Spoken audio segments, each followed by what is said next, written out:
So in college, I was a government major, which means I had to write a lot of papers. Now, when a normal student writes a paper, they might spread the work out a little like this. So, you get started maybe a little slowly, but you get enough done in the first week that with some heavier days later on, everything gets done and things stay civil. And I would want to do that like that. That would be the plan. I would have it all ready to go, but then actually the paper would come along, and then I would kind of do this. And that would happen every single paper. But then came my 90-page senior thesis, a paper you're supposed to spend a year on. And I knew for a paper like that, my normal workflow was not an option. It was way too big a project. So I planned things out, and I decided I kind of had to go something like this. This is how the year would go. So I'd start off light, and I'd bump it up in the middle months. And then at the end, I would kick it up into high gear. It's just like a little staircase. How hard could it be to just walk up the stairs? No big deal, right?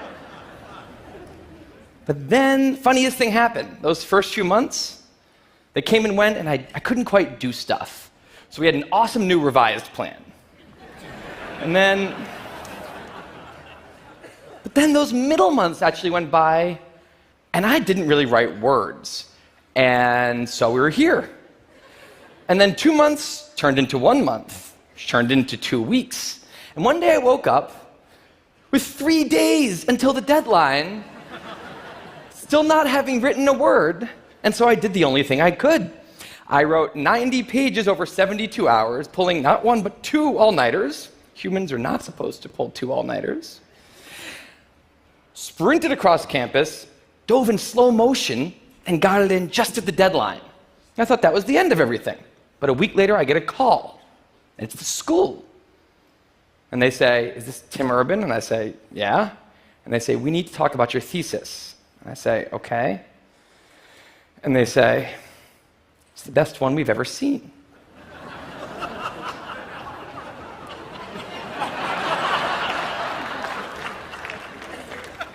That did not happen. It was a very, very bad thesis. I just wanted to enjoy that one moment when all of you thought, "This guy is amazing." No, it was very, very bad. Anyway, today I'm a writer, blogger guy. I write the blog Wait, But Why? And a couple of years ago, I decided to write about procrastination. My behavior has always perplexed the non-procrastinators around me, and I wanted to explain to the non-procrastinators of the world what goes on in the heads of procrastinators and why we are the way we are. Now, I had a hypothesis that the brains of procrastinators were actually different than the brains of other people.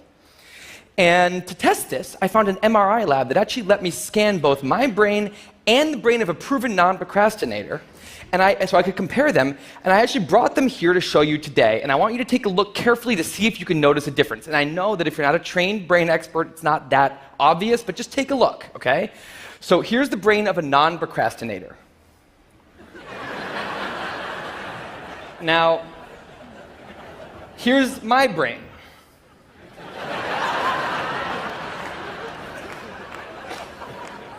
There is a difference.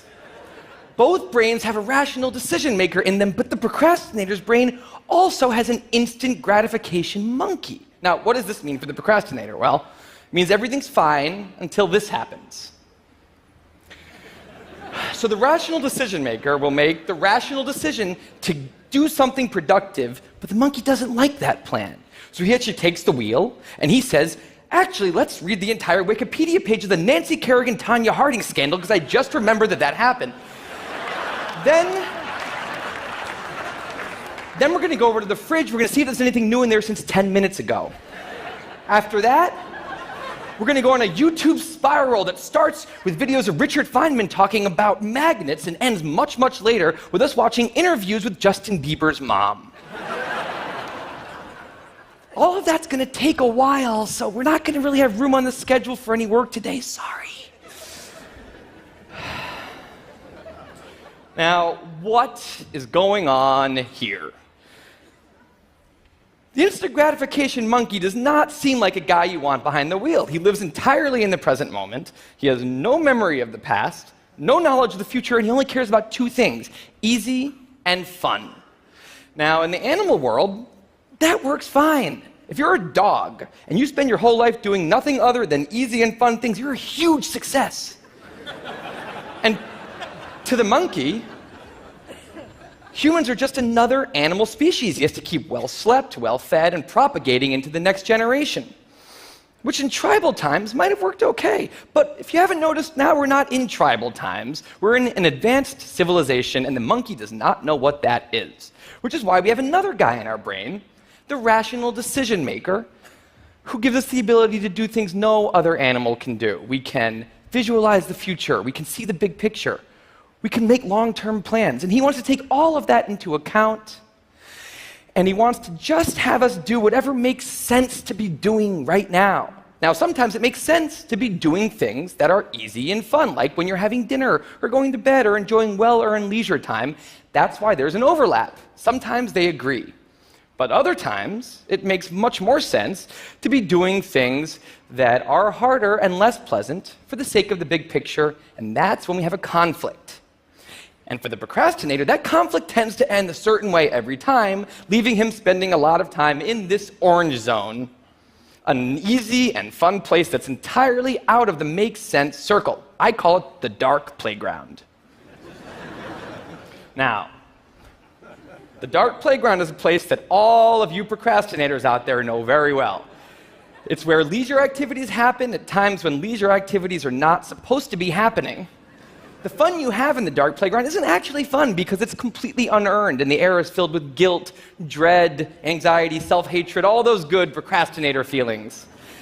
And the question is, in this situation, with the monkey behind the wheel, how does the procrastinator ever get himself over here to this blue zone?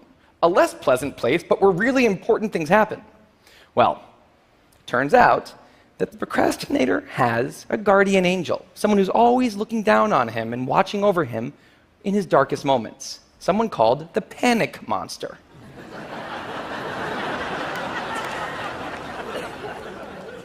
Now, the panic monster is dormant most of the time, but he suddenly wakes up anytime a deadline gets too close or there's danger of public embarrassment, a career disaster, or some other scary consequence. And importantly, he's the only thing that the monkey is terrified of. Now, he became very relevant in my life pretty recently because the people of TED reached out to me about 6 months ago and invited me to do a TED Talk.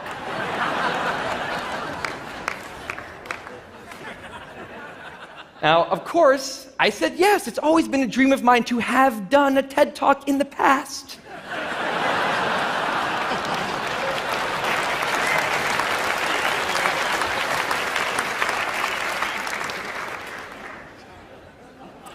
But in the middle of all this excitement, the rational decision maker seemed to have something else in his mind. He was saying, are we clear on what we just accepted? Do we get what's going to be now happening one day in the future? We need to sit down and work on this right now. And the monkey said, totally agree, but also let's just open Google Earth and let's zoom into the bottom of India, like 200 feet above the ground, and we're going to scroll up for 2.5 hours till we get to the top of the country so we can get a better feel for India.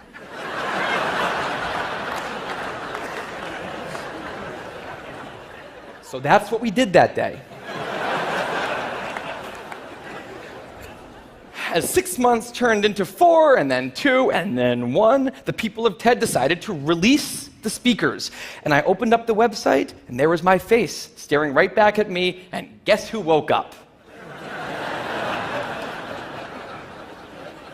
So the panic monster starts losing his mind, and a few seconds later, the whole system's in mayhem.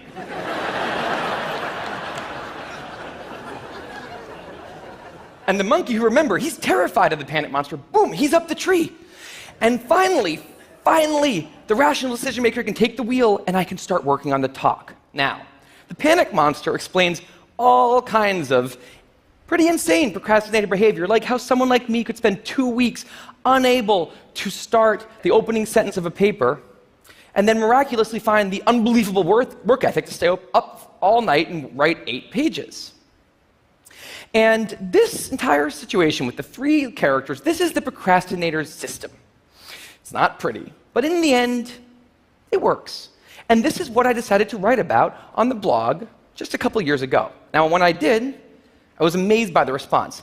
Literally thousands of emails came in from all different kinds of people, from all over the world, doing all different kinds of things. These were people who were nurses and bankers and painters and engineers and lots of PhD students. And they were all writing saying the same thing. I have this problem too.